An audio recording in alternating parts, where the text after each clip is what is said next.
हर साल की तरह नैन्सी को इस साल भी क्रिसमस का बेसब्री से इंतज़ार था, क्योंकि हर साल उसके पापा आज के दिन अपनी पोस्ट से छुट्टी लेकर नैन्सी से मिलने आते थे। उसी दिन नैन्सी का बर्थडे भी होता था। नैन्सी जानती थी कि उसके पापा आर्मी में हैं और इसीलिए वो बाकी बच्चों के पापा की तरह हर वक्त उसके साथ नहीं रह सकते थे। लेकिन नैन्सी के उस 12वें जन्मदिन पर किस्मत ने जो डरावना तोहफा उसे दिया, वो कभी उसकी कल्पना भी नहीं कर सकती थी।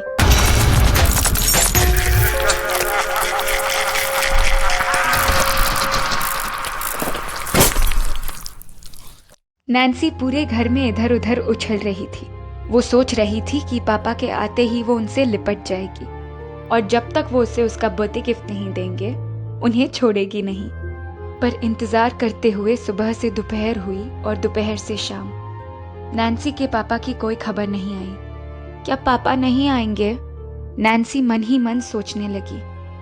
लेकिन तभी उसके पापा की बात उसे याद आई, जो वो हमेशा कहते थे, मैं मेरी गुड़िया के खास दिन पर जरूर आऊंगा। इंतजार करते करते नैन्सी की नींद सोफे पर ही लग गई और जब वो उठी तो उसने देखा सामने मेज पर एक गिफ्ट रखा था।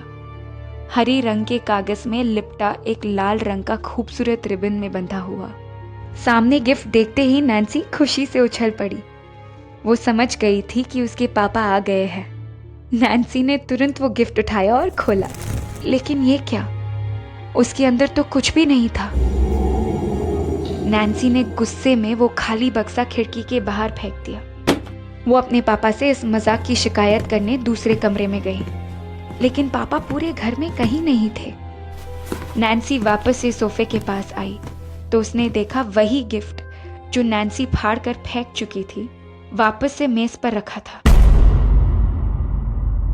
दिखने में एकदम नए जैसा। नैन्सी ने दोबारा वो गिफ्ट खोला और इस बार भी अंदर कुछ नहीं था। नैन्सी के छोटे से दिमाग को समझ नहीं आ रहा था कि वो क्या करे। उसने वो खाली डब्बा जमीन पर फेंक दिया और सोफे पर बैठकर रोने लगी। लेकिन जैसे ही उसने अपनी आंखें पोंछी तो सामने देखा मेज पर वापस से वही गिफ्ट एकदम नए जैसा रखा था। नैन्सी ने जमीन की तरफ देखा तो उसका फेंका हुआ खाली गिफ्ट वहां था ही नहीं। वो समझ चुकी थी कि कुछ तो अजीब हो रहा है, लेकिन उस बच्ची के दिमाग को खुशी और दुख के बजाय अब डर ने घेर लिया था। और तभी नैन्सी के कानों में एक जोर की चीख सुनाई दी। ये नैन्सी की मम्मी थी, जो फोन पर जोर जोर से रो रही थी। नैन्सी के पापा उस दिन अपनी पोस्ट पर दुश्मन की गोली खाकर शहीद हो चुके थे। नैन्सी को समझ नहीं आ रहा था कि वो क्या करे। वो बस ये सोच रही थी कि अगर ये बात सच थी तो वो गिफ्ट कहाँ से आया था। उस दिन के बाद नैन्सी और उसकी मम्मी ने अकेले रहने की आदत डाल ली, लेकिन नैन्सी को अपने पापा की बात हमेशा याद आती, जो वो अक्सर कहते थे, मैं मेरी गुड़िया के खास दिन पर ज़रूर आऊँगा।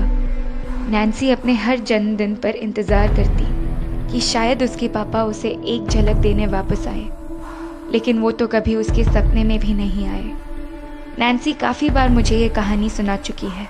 वो अब बड़ी हो चुकी है और शादीशुदा है, और पिछले ही हफ्ते उसने एक फूल जैसी बेटी को जन्म दिया है। कल जब उसका फ़ोन मुझे आया तो उसकी आवाज़ में एक अजीब सी घबराहट थी। क्या हुआ नैन्सी? तू घबराई हुई सी क्यों है यार? मैंने पूछा तो उसने मुझे बताया कि वो लोग कल ही हॉस्पिटल से उसकी बेटी को लेकर घर आए थे, और जब रात को वो बेटी को दूध पिलाने के लिए उठी तो उसने देखा कि उसकी बेटी के पालने में वही गिफ्ट रखा था, हरे रंग का कागज और लाल रंग का रिबन। नैन्सी ने उस गिफ्ट को वहां से हटा दिया, लेकिन वो गिफ्ट आज सुबह फिर से उसकी बेटी के पलने में रखा था। नैन्सी को उसके पापा का वादा याद आ गया कि वो अपनी गुड़िया के खास दिन पर जरूर आएंगे।